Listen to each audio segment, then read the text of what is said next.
The haunting of Banyan Street. It was a quiet evening when Maya decided to take a shortcut through Banyan Street.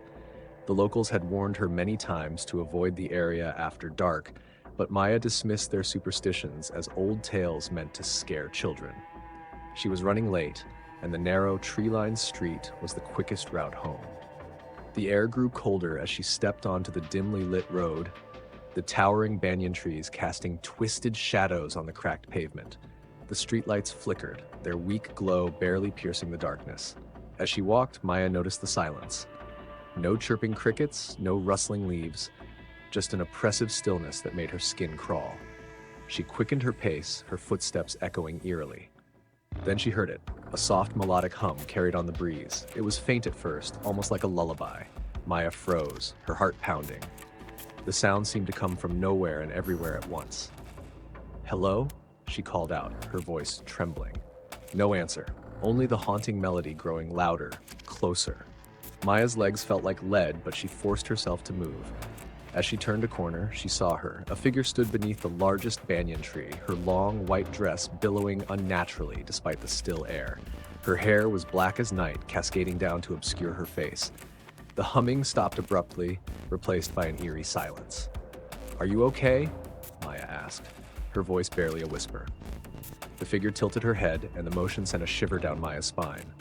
Slowly, the woman raised her face. Maya's breath caught in her throat. The woman's eyes were black voids, her mouth twisted into a chilling smile that revealed sharp, jagged teeth. Blood trickled from the corners of her lips, staining her pale skin. A piercing scream erupted from the figure, a sound so unearthly that Maya felt her ears ringing. She turned and ran, her heart pounding as the banshee-like wail chased her. The road seemed endless, the banyan trees closing in around her. The footsteps behind her were light but fast, like someone gliding just above the ground. Maya dared a glance back. The woman was no longer walking. She was floating, her arms outstretched, her smile wider and more menacing. Maya stumbled and fell, her knees scraping against the rough pavement. She scrambled to her feet, but it was too late. The figure loomed over her black eyes locked onto Maya's. "Stay," the woman hissed, her voice a chilling echo. Maya screamed as the figure lunged at her. When she woke up, it was morning. She was lying in the middle of the street, her body cold and aching.